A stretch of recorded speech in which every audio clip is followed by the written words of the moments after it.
Hey guys, and welcome to my shoulder day. This footage was taken on March 8th, I believe, which was Sunday. I always start with either dumbbell shoulder press, this is a barbell shoulder press, or I do a Smith machine shoulder press. It's a harder thing to do the heavier you go, and everything else seems to be just like easier weight because of, just the type of movement that it is. So haven't done barbell press in a while though, I feel like, and my weight kind of goes all over. It's never the same for all 4 reps. I just gradually increase it as I feel like I can, and then if it's too heavy, then I just go back down kind of thing. At least 4 reps or 4 sets, and I think I did like 5 or something on that, the press.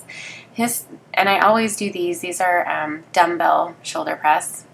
And I generally start with these, but I was just kind of following my husband's lead, and I think he does the straight bar first, the barbell first instead of the dumbbells. And just kind of depends on how I'm feeling, how much I can do, but usually it's about 25 pounds. Not that that really matters. And then here I wanted to hit some lateral, my lateral delt, my side delt there. So I did some raises with dumbbells. Started with 10s, went to 15s, and then back down to 10s. It's not a superset, but it's like a pyramid, so just one after another. My little baby pyramid, 10, 15, 10. And then if I was feeling better, so there's been days where I go up to 20 and then I go down to 5 just to kind of rip it out at the end. And as you probably already know, when you do shoulders, you can feel like such a bit like quick burn with really lightweight. So what else was I going to say about these? I kind of just stand however is comfortable for me, but I always try and make sure everything else is tight. I've been trying to work more and more on keeping my core tight no matter what exercise I'm doing. And because the stronger you are in your core, the better, technique you're going to have, and the more you'll be able to target the muscle you're trying to target. Especially with shoulders, I feel like you can get your traps involved, you can get your back involved, which is going to happen, but maybe you can target your shoulder more if you just keep everything else tight and then just focus on the shoulder. And let's see, my reps are about 10 to 15. My sets are always about 4, except with this, I did 6 sets.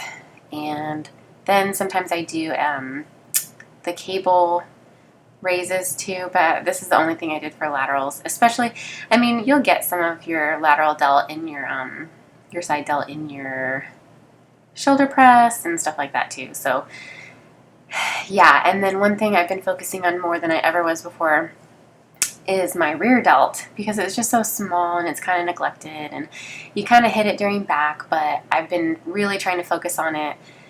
It's hard to exercise because I feel like it's hard to feel a rear delt pump. So here's one exercise for my rear delt.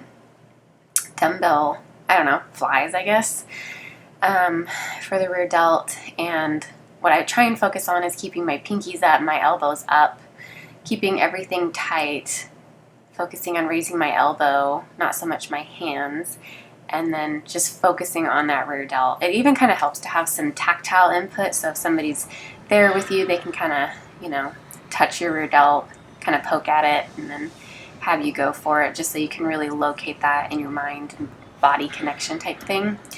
So here's another set with my husband actually recording this time instead of having it just set, so it's a little bit better of an angle. I'm always giving him a hard time about his videography skills, but too bad you couldn't see it. But then I did a little pose down because I have no shame in the gym. And under ideal lighting, or close to, you can kind of see my little baby delt. That looks awesome. Hold that. My little baby rear delt. I'm excited to cut down because I hope it's still there when I do, and then it'll look all big and cut. That's the exciting thing about all this. I was thinking about not doing a show this year, but it's just so hard not to do a show because bulking's only fun knowing that you're going to cut down and see everything. So these are face pulls. I try and focus on keeping my elbows up. What I've been doing lately too with these is pointing my pointer finger like on the rope for some reason it helps keep me like in alignment. You can kind of see the rear delt, definitely see other muscles moving. Obviously you're going to incorporate your bicep into this, and I mean, it's kind of a compound movement there, using your shoulder joint and your elbow joint. So you're going to incorporate other muscles, but just really try and focus on the muscle that you're working on. I like these. Some people don't, some people do. It just kind of like there's a million exercises you can work with. And there's different ways to do the same exercise. So just find out what you like and do it. This is only 10 pounds. But it's such a little tiny muscle that you don't need a lot of weight. And it needs time to get stronger, and you don't want to like bust your joints open or anything like that, or like be overcompensating with other muscle groups. Just really focus and do what you can. Oh, here's another front delt exercise. I like to do like the 25-pound weight. If I'm feeling tough, I do the 35-pound weight. Just do front raises or a barbell, or you can do the pulley. So many different things, but this is kind of fun. So that concludes my shoulder workout for today. It was on a weekend, so I got to do a little bit more than I would normally do. Just a little different variety. And then I posted some pictures in here for you guys. That was from a chest day in Monterey. Same chest day. Got a leg day up here, and then just like an interview day since I'm moving. Anyway, see you next video. Have a good one.